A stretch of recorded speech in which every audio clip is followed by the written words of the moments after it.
Hello and welcome to another edition of Issues with Jide. Here we'll talk about actions and inactions of those who shape our political and national landscape, and how these impact us positively or otherwise. I'm Ibrahim Shita. Today on the show, mass outage or outrage in Southeast, others over JAMB's horrible error. In the course of the program, we'll take your questions, but first subscribe to our YouTube channel and drop your questions in the comment section. It's important to mention that we can only reach comments with human names and the ones based on the subject matter. I have joining me via Zoom, the master himself, Jide Good to see you, BK. Good to see you, Ibrahim. Very warm welcome to our viewers. Right. So to start off, how do we get here? From your perspective, what does this unprecedented error by JAMB reveal about the state of our educational testing infrastructure, and why has it triggered such deep and widespread reactions across the country, especially in the southeast? I would say first and foremost that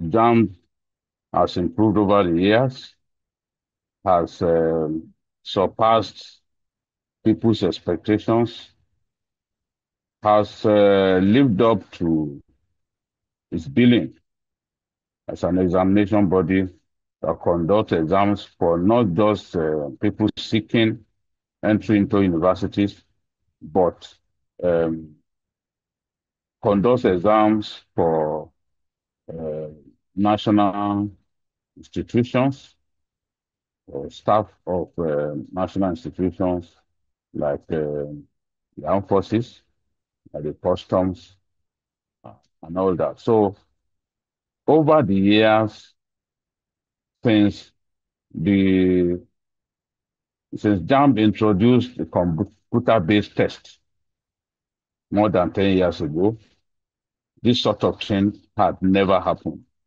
Perhaps if we were in America and this thing happened, it would not have triggered this level of outrage and especially the unnecessary uh, retreat into ethnic cocoons and all that.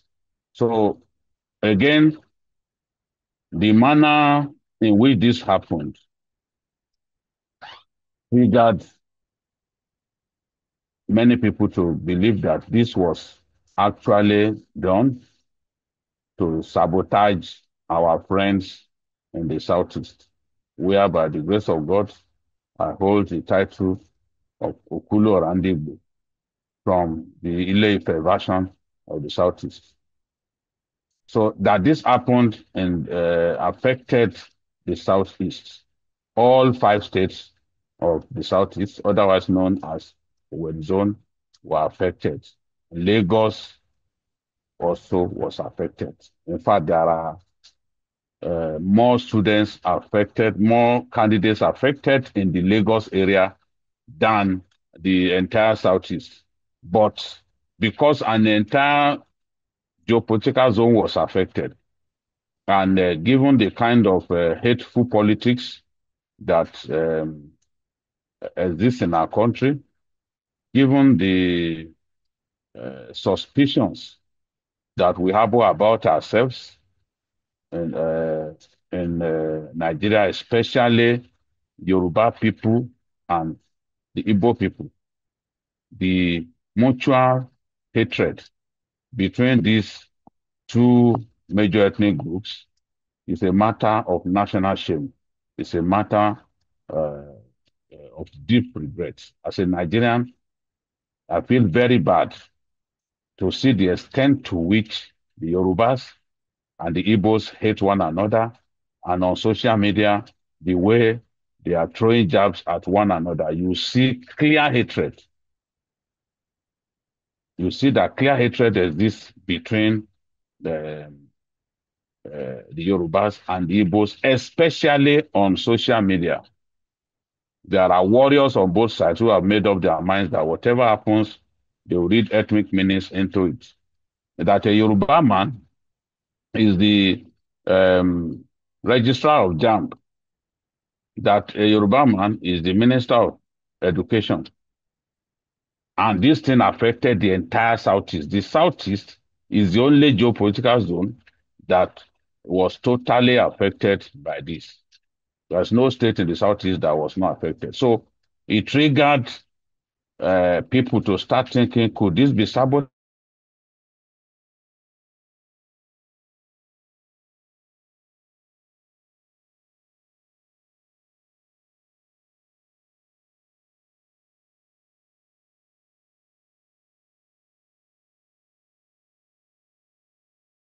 been stoking the embers of war on this matter? What has actually even reduced the anger is the remedial steps that JAMB took quickly to say we are organizing a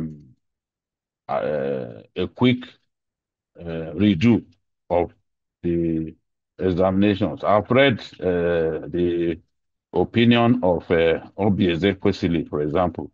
I've read the opinion of the leader of the Southeast Caucus in the House of Reps. I mean, in the Senate. That is Senator Eyinaya Abaribe, and Senator Eyinaya Abaribe. I'll try and read some of what he said. Uh,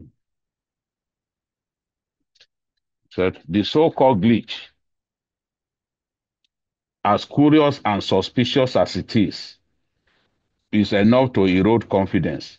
The relevant national education drivers must recognize the inherent danger of injecting hateful politics and narrow political considerations into both policy enunciation and its implementation. He then said that the glitch happened in the whole of the Southeast, raises pertinent questions that must be answered by JAMB. We must pursue a Nigerian agenda and not a narrow one that will ultimately injure national unity. Education is a major pivot that triggers national development. Every child is entitled to it. Therefore, we must not play roulette with it. So, at this point, when he issued that statement, JAMB had already taken steps for the more than 377,000 candidates affected by this glitch to sit once again for the examination. But the Southeast Caucus of the Senate warned that this must not happen again. Now, some are asking that even the computer-based test should be scrapped, that we should go back to the written test where we used our pencils, where we used our erasers, and all that. That was what we did when I was in the university. They are trying to take us back to about 30 years ago, you know. But I don't think that any sensible Nigerian would, because of this glitch, preach that we should go back to the way we used to do it. People must remember that this computer-based test was instituted more than 10 years ago. So if we had this major glitch for the first time since it was instituted, and when you look at the number of people who actually sit for this test, it is one of the biggest in the entire continent of Africa. Yet, it has recorded successes over the years. But the truth is, technology, no one can bank totally on technology and say, oh, this technology can never go wrong. Of course, it can go wrong. The world's best passenger plane maker, Boeing, we all saw what happened with Max, which cost many lives, cost Boeing a fortune. Its shares dipped. The orders that people placed, they decided to roll back those orders after that Boeing crash. and it was due to technical issues. They had to withdraw some of those planes. They had to withdraw them so that the sort of technical error that happened that caused the deaths of people through a major air crash will not happen again. And talking about this kind of examinations in the US, where this kind of computer-based exams are common, there have been numerous glitches. I'm going to talk only about two that happened this year alone in the US, which at the end of the day, they did exactly what JAMB has done now, allow the students to come and sit for a fresh exam without extra cost. Okay, so on March 9, 2025, the US Scholastic Aptitude Test, we usually call it SAT, suffered a technical glitch in which brilliant students did so badly because they had to prematurely submit their answers. The College Board apologized and organized a redo that allowed for pre-registration and for people to sit for the exam a second time. Was nobody was forced to resign. Nobody resigned because they realized that it's technology, a mistake can happen. Also on April 8, 2025, American College Testing Exam, ACT, was hit by a devastating glitch. Suddenly, the server malfunctioned, ensuring that about 11,000 candidates could not complete their tests. The exam froze midway. Of course, ACT organized a fresh examination for the candidates at no expense. This is what happened just within 2 months, March and April, in the US. When it comes to ICT, everyone knows where the US, the Indians stand. Even in India, this kind of exams have had hitches, glitches, and hitches. So no one should think that because technology makes our world easier, because technology is such a very good thing, that we cannot suffer glitches. And when glitches happen, the best thing for us to do is to go back, review our processes, and see where we need to improve. INEC, for example, will be encouraged to look at its internal processes. What can it do to make things better? In this case,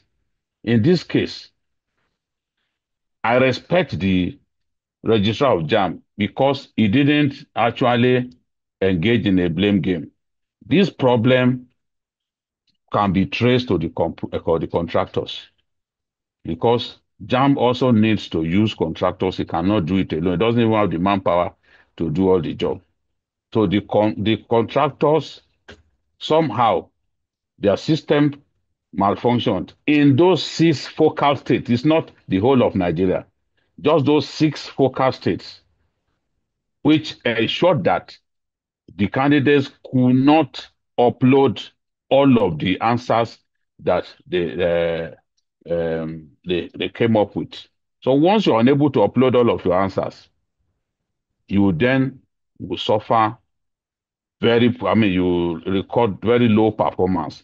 Where you are a brilliant student that should be scoring more than 300, people will then see that you are scoring 140 and all that. This was what happened. So imagine the head boy of a school who all along has been known to be very brilliant, known to be an academic leader in school, scoring about 120, 130. What triggered JAMB to know that this time it had made a big mistake was the fact that the states, those 6 focal states, were usually among the top 10 in our country. We can imagine Anambra, Abia, they are always at the top. Lagos too, always doing well. And then you find that those states did so badly.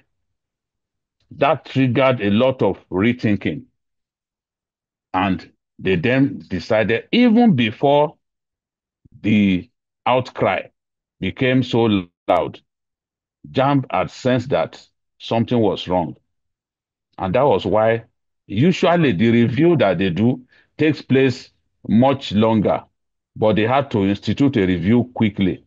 They had to call the experts, the Computer Association of Nigeria, the university dons, and other stakeholders. They had to call them. So they did a state by state analysis of the examination That's right. conducted, and they saw clearly that something went wrong in those six focal states. Talking about the level of failure, it still came within the usual margin. In 2021, 76% of those who sat for JAMB did not score up to 200.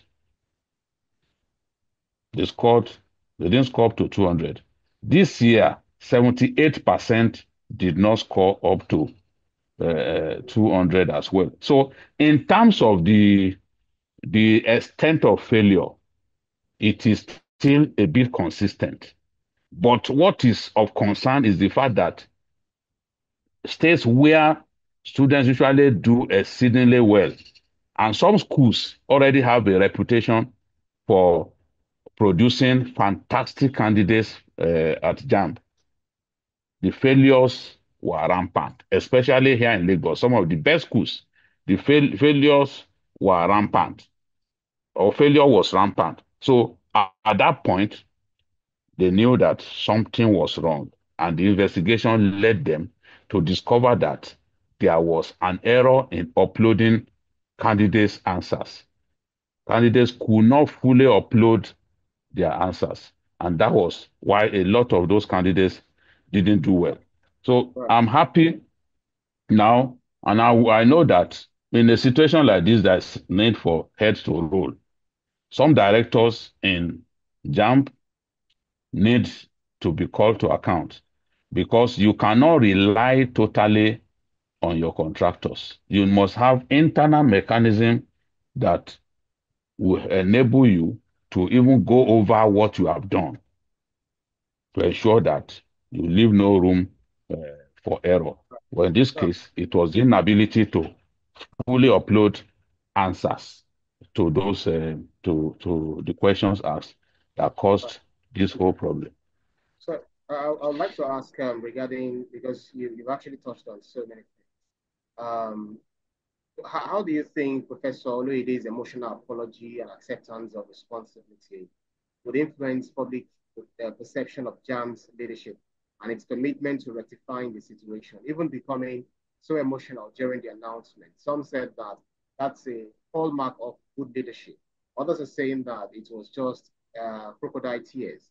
But some came with the argument that if you look at this person, is someone who has demonstrated capacity, accountability, and integrity over the years, especially with the turnover and development of infrastructure that has brought to JAM.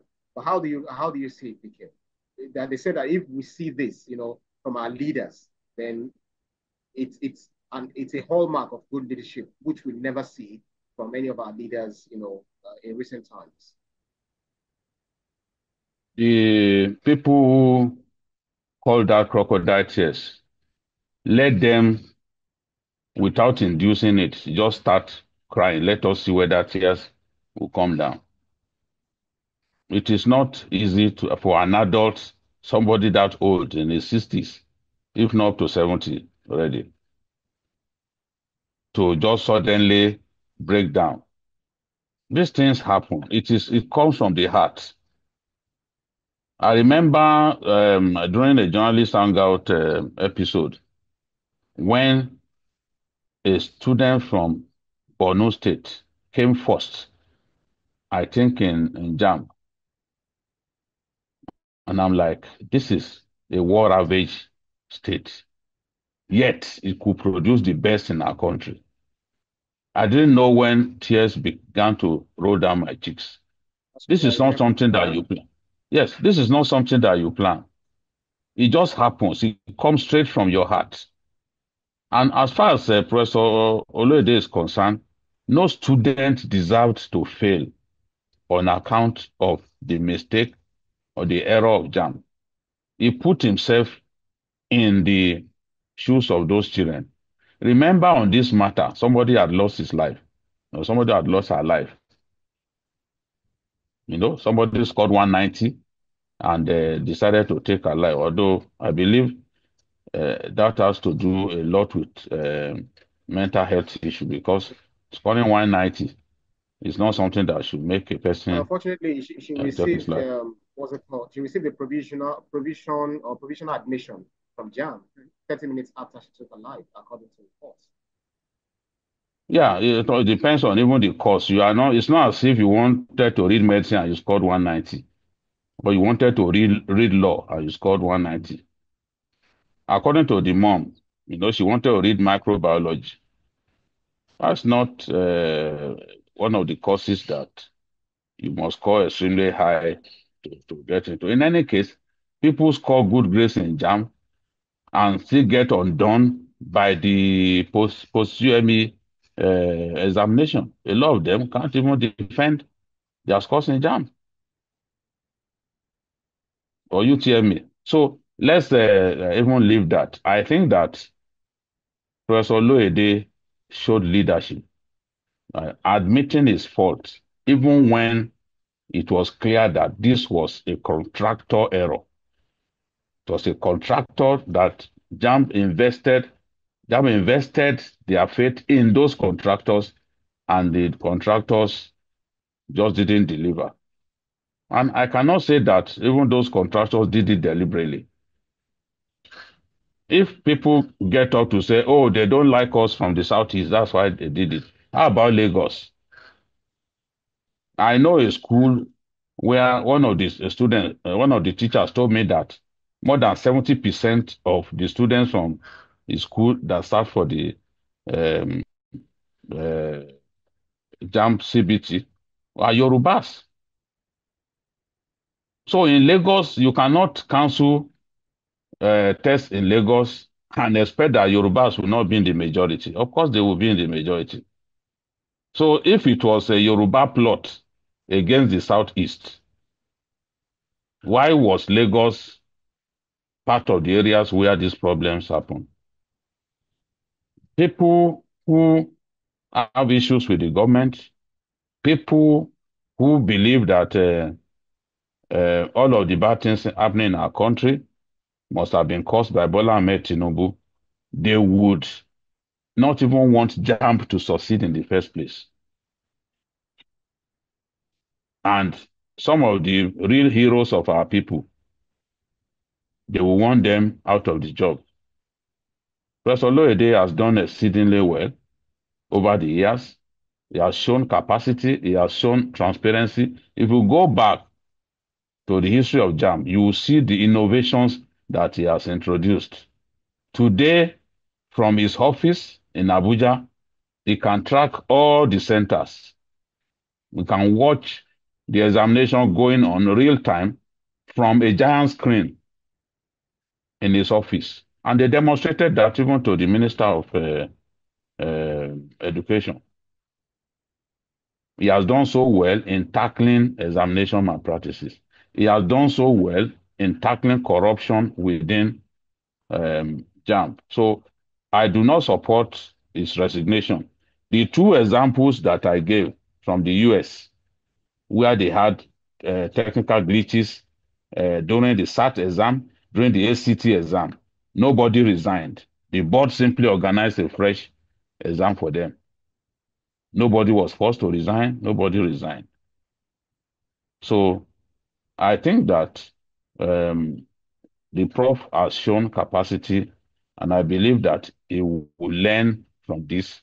I believe that this problem will be dealt with, and JAMB will not have this kind of situation again. I trust that he will look at their internal mechanisms and quality uh, control mechanisms to ensure that extra steps are taken to avoid the kind of problem that we had this time. And Yeah. people talk about telling people to come and write exam at 6:30. I think the whole idea was to get people to arrive on time for the examination. I don't think that the idea was to get them to start writing that early. Mm, that's right. Chinedu Okeke says JAMB needs to complain on this issue. We can't keep quiet while students' future or futures are jeopardized. And that would be one for. This is totally unacceptable. My younger brother's result was affected too. Who will compensate these students? Emeka Omuibu said, why does it always seem like the Southeast is the most affected in situations like this? We need answers. Fatima Bello says, this isn't just a Southeast issue. My cousin from Kano was also affected. JAM needs to fix this mess. Ngozi Chukwu says, how can such a reputable institution make such a terrible mistake? Lives are being ruined here. Samuel Adeyemi says, as a parent, I am deeply worried. My son's dreams are on the line because of this JAM blunder.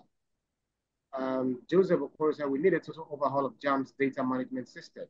This can't keep happening. Right. The question I'd like to ask, regarding this because of our time, is that you've mentioned the issue of, even with JAM's glitch in the spotlight, does it does this incident truly negate the recurring issue of under preparation by many students and the role of parents or schools in that failure? And do you think that this should be a wake-up call for not just for JAM, but also for homes and classrooms across Nigeria? And that's on the one hand. And on the other hand, what strategies do you think JAM can employ to rebuild credibility and ensure transparency in its examination process moving forward because of the public trust this has eroded? I mean, the erosion of public trust, these are costs.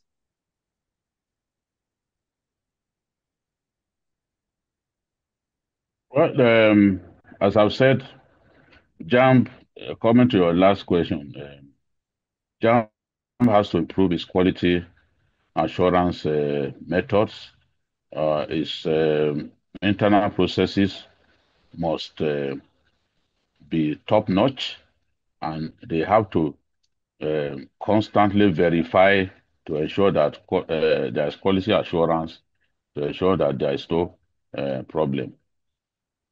I have given two examples of what transpired in the US. Even NASA, when we talk about technology, NASA comes to mind. Technology failed NASA because what space technology is the highest level that you can think of. And the Americans are fantastic at space technology, but they were undone by technology. Mistakes can happen. We don't have to get emotional about some of these things. I understand that, look, when these things happen, it can be very painful. I understand that when an entire region is affected, it can raise all kinds of questions.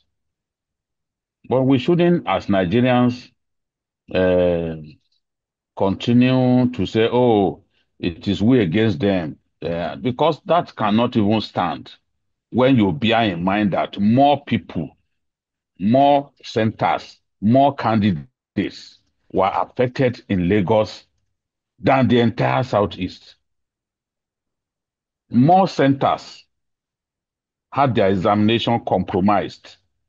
More students had their examinations compromised in Lagos State than we have in the entire Southeast. So, on that score, we must admit that yes, technology is fantastic, but it is not foolproof.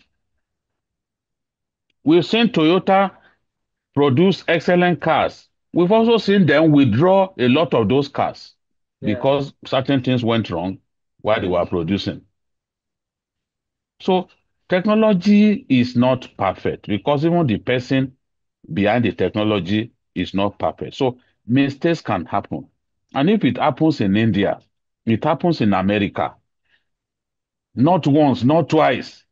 2 straight months, they had technical glitches for the American SAT. They had technical glitches for the US ACT. And it didn't lead to the resignation. They just saw it that, well, it's technology, we allow them to do it again. After all, those exams are personalized. So they allow them to come back and do it. On the issue of mass failure is not peculiar to JAMB.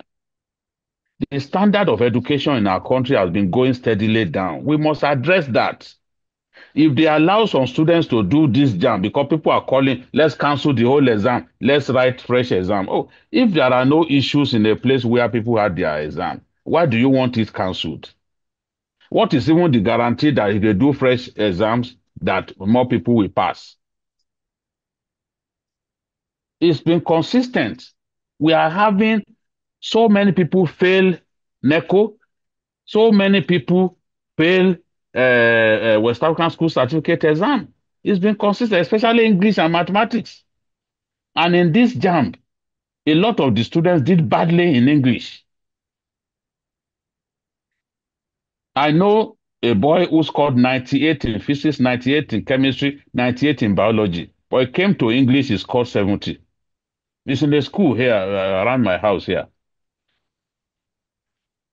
So, and that pattern, many people didn't do well in English. We need to realize that we have a problem with the standard of our education, and we need to totally interrogate the issue. Is it the quality of teachers that is the problem? Because I want to believe that that is part of the problem. A thoroughly bad teacher cannot produce many good students. There will be some exceptional students who, that in spite of the incompetence of the teacher, will still do well. I used to have colleagues who were teaching our teachers mathematics in those days. As the teacher is solving the equation, the student is saying, no, sir, yeah, you need to go through this route. There are some bright boys and girls like that.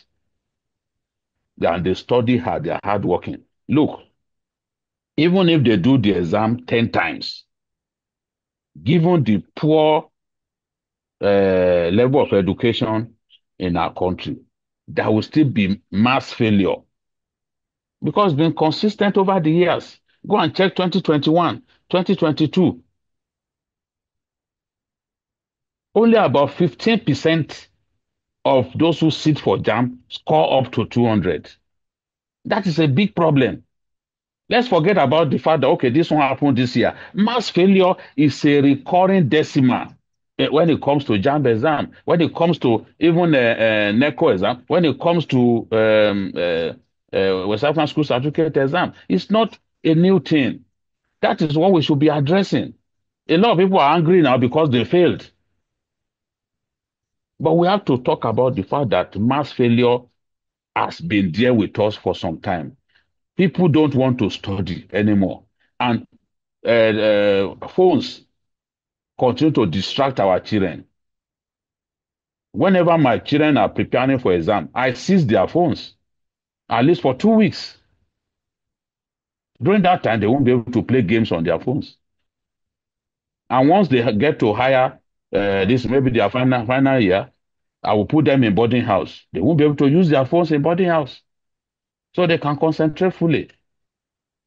Phones are a distraction. Our children are even suffering irregular sleep pattern because of their phones. That's right. Irregular sleep disorder now because of their phones. They don't want to sleep. They just want to play games on these phones. They are not even, a lot of them are not using it to study unless the exams are here. But good students who aspire to be great, at all times, they are hunting for knowledge. It shouldn't be Yes. when exams have come that you start reading. You know, that's when you know that, oh, your phone is meant to help you do some online revision and all that. So there's a lot that we need to change. We can scapegoat Professor Loede, even if another person comes there. As long as we don't address the root cause of mass failure in our country, It will not change. It will not change. Even if we go back to the old way of doing doing JAMB exam, the mass failure will still be there because it's been consistent. Why should 1.9 million people, Ibrahim, why should 1.9 million candidates write for an exam and only 15% are managing to score 200? Come on. That's the problem. And it didn't start today. Let nobody say that, oh, this mass failure was caused by this. Yes, yes, it played a part. But we've always had 76% not scoring up to 200. Many of our graduates cannot defend their certificate. They can't defend their degrees. You give them aptitude test, they fail. Why did the post-UME come into place in the first place? It's because people can't even defend some of what they score in JAMB. So the schools then decide that, okay, we'll do another test for them. Yeah. So we need to look at the fundamental problems that are there. Let's address those problems so that we can have a wholesome improvement in our education sector. And I want to say that the Minister of Education, who was hasty in the comments that he made before JAM now discovered that, oh, this fault actually came from them, they need to talk to him. That is not how to talk. It was irresponsible to speak in that manner. You have to first wait. Let them even review the process so that they will know what the real problem is. I Yeah, mean, leaders are not meant to talk in that manner. That's right. We are out of time, but I want you to quickly do this under a minute if you can. Some said Yeah. that what is the essence of even having to sit for JAM every year? Why doesn't a result of a year be valid for 2 or 3 years or thereabouts? Very quickly. Does it hold water? Does that argument hold water? I agree that, and I think even the National Assembly has been trying to make the pushed to have the what is called JAM valid for a number of years, maybe 3 years or thereabout. Someone can choose not to go to school in a particular year. Maybe he has something that he's doing. So what is called should be valid for at least 3 years. After all, our certificates, our school certificates remain valid for the rest of our lives. So I agree that JAMB for at least 3 years, the result should be valid. Yes, it will clog the admission process, definitely. But especially people who score high marks, I don't see any reason why they shouldn't be able to use their result the following year. And in some cases, the underage students, for example, who know that they may not be permitted to proceed with their education, they can keep what they have scored and use it when they have reached that the threshold. There is uh, a level that you need to get to before you can get admitted to public institutions. A 14-year-old should not be able to get into a university, for example, because uh, she will be too young at that age, you know. But if you have students who are that young, they did well in the exam, they should be able to use that result at least 2, 3 years after they start for the exam. So I agree that that should be the case. People have also said universities should organize their own exams, that they shouldn't use JAM. You know, JAM, I believe, is still relevant. JAM will help those students, those schools, to see the pool from which they can choose from, and then they can see organize their post UME for those students. At least they can they don't have to go through the process of registering students, administering exams. It will be cumbersome for universities at this stage because they have other things to do, even as centers of excellence. So JAMB should still continue to play its role. Post-UME should still continue. And for me, candidates should be allowed to use their result, their performance in JAMB even 3 years down the line. It should still remain valid. That's right. That's right, Mikhail. That's our show for today's edition of Issues with Jide. Special thanks to you, Baba Jide, for allowing to talk to you for those insightful analyses as always. Thank you, Ibrahim. Our country will triumph against all odds. I'm confident about that. No matter who is there today, Nigeria belongs to all of us. Our faithfulness, our love, our patriotism is to Nigeria, not to individuals. Yeah, and thanks to you to our audience for keeping our company on every edition. You can see the program again anytime by subscribing to our YouTube channel, TVC News Nigeria. Click on the subscribe button to get the latest information. You can also follow us on our social media handle, TVC News NG. I'm Ibrahim_Shita. On behalf of the rest of the team, I'm Ibrahim Shita. See you again next edition. Bye for now.